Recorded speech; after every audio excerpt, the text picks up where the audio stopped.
Hello everyone, this is Jyoti Shuran, and in today's video we have Sanjana with us, and she'll be discussing about how to do multiple internship while you're doing your PhD program. So welcome Sanjana. You. So before starting the video, can you please tell us your brief background? And she's a final year PhD student in IST at Penn State, and other background you can give. Yes, of course. So I'm a fifth year PhD student at College of Information Sciences and Technology at Penn State. Before this, I completed my bachelor's in computer science and engineering at Shivnadri University in India. Okay, so why did you decided to do your PhD in IST after doing your computer science engineering? Because people have this perception if you finish your computer science, you have like very high paying jobs.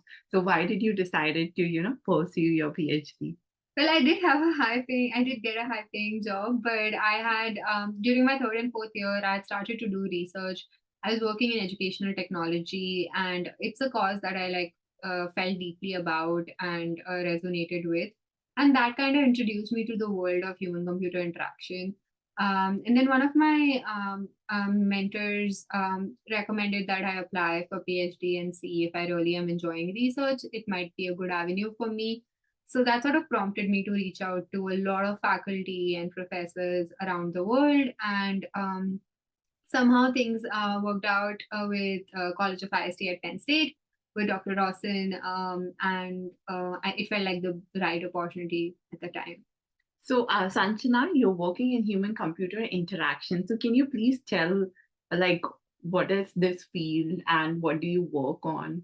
Absolutely. So, computer science is basically, like you think about development, you think about coding, you think of like you have these applications and AI nowadays and things like that.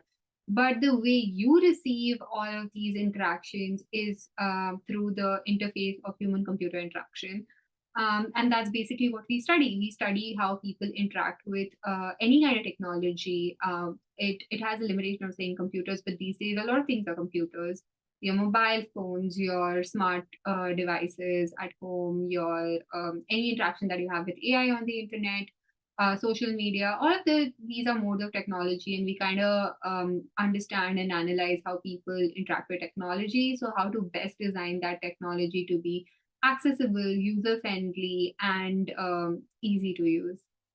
Okay, Sanjana, now let's come to the main topic of the video. Can you please tell us like how many internship you did and where you did your internship and in which year of your PhD? Right, I have done three internships throughout my PhD. Two of them have been industrial internships, and one has been an academic. The two industrial internships I did in my second and third year, and my academic internship was last year, which is my fourth year. So can you tell us where you did your internship? Yeah, my two industry-oriented internships were at the startup called as Data Miner, Mm. which works on crisis informatics, and my third internship, academic internship, was with University of Pennsylvania, the Penn HCI lab with Dr. Denai Mataska. Okay, so Sanjana, can you please tell us like what was your job role when you were doing your internship, and was it uh, like were they paying you while doing an internship? Right. Almost all internships in US are paid, so they were paying me while I was doing the internship. My designation was of a research science intern with the Human AI innovation team, and that's exactly what we did. We were a subpart of the AI innovations team, and we contributed in the way of how the AI technology was interacting with humans, be it human in the loop or the end user. And that's basically what I did my research in the industry context in. Okay. So is it like really common for PhD student to go for internship and that also industrial internship? I think I'd like to break this into two things. It's very common for engineering sciences students to do internships, especially if they are considering a future in industry. When they want to pursue a future in academia, they generally go for more academic internships. But yeah, it's very common to do internships overall during your PhD. But for science PhDs, I think it's not as common simply because their experiments run over years and semesters. And so they kind of need to be around the lab, physically and geographically located, to run those experiments. Yes. So also one more thing, can you please tell us the process of how did you landed up these amazing internship opportunities? Right. So there were two different things. For my industry internship, I think LinkedIn was the platform I heavily used. I got in touch with researchers who were working on the similar topics and similar things that I was working on, and through that, I met one of my mentors at Data Miner, and they recommended I apply for the fall internship that their company had, and through like a 3 round interview process is how I got that internship the first time, and the second time I'd already kind of worked with them. So we had another like round of interview before the internship, but they more or less knew my work and my skill set. So that was a easier round to crack. For my academic internship, it was majorly through cold emailing and reaching out to faculty that again aligned with what I wanted to do next and what my relevant experience and skill sets were. And so reaching out to other research labs that were in the same area, and professors and faculty was really helpful. Okay. So, also, Sanjana, like, do you think like doing these type of internship while you're doing your PhD helps you in later part of in the process of getting jobs, whether it's in industry or academic? Yeah, so I think it really depends on what you want to do after your PhD. If you're looking for more academic roles, doing academic internships really helps. Having those collaborations might even lead to like future recruiters. Same for industry. If you're wanting to go into industry and you've done industry internships, it might lead to your future company and just relevant experience for any future applications that you fill out.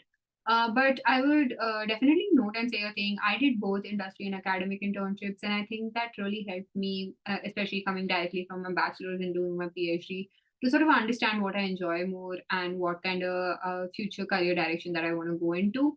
So take your PhD as a time to like explore and figure things out for yourself in what kind of roles and jobs do you ideally see yourself working in. Okay. One more thing which we learned from Sanjana's interaction is like collaboration is really important and it doesn't matter from which college you are. For example, कई लोगों का होता है कि उनको बहुत अच्छा college नहीं मिलता है. But then they are, disappointed कि QS ranking में इतना होना चाहिए, इतना होना चाहिए. So will you elaborate on this? Like, does it really matter, especially in US? Like, if you're a good student, but somehow you get not that good university. But if you're a good researcher, can you do collaboration? I think the short answer to that would be yes, you can. But the longer answer is it does play a little bit of a role in like how many responses you'll get, who all will respond to you.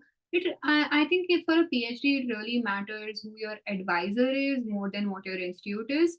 If your advisor is someone who has a reputation or likes to collaborate, I think that's great because then they would be known in their network of or area or domain that you're researching in. So when you reach out to potential collaborators, that's the name behind you and that really helps. But if you're someone who doesn't have an advisor who collaborates a lot, you can still look for collaborations and reach out to people. And then I think a little bit the university plays a role. But even then, I would say that a lot of professors are really approachable, would most likely respond to you one way or the other. And it doesn't hurt to reach out at all. Okay, Sanjana, thank you for the interaction. Do you have any last advice for people who are looking for internship while doing their PhD? Yeah, I would say like do not hesitate in like reaching out to other faculty, professors, or even like researchers in the industry. Make sure you align your work to their work because if it's relevant, there's definitely a way stronger chance of them reaching out to you. Try to be honest about like if you're trying to pivot and move to one direction or the other. Try to be honest about the fact that you're pivoting and these are your relevant skill sets. But I guess, yeah, reaching out to as many people and networking and talking to as many people as possible is definitely the ideal step to take. Okay, thank you everyone for watching this video. And for more such information, keep watching your media. Thank you everyone, and thank you, Sanjana. Correct.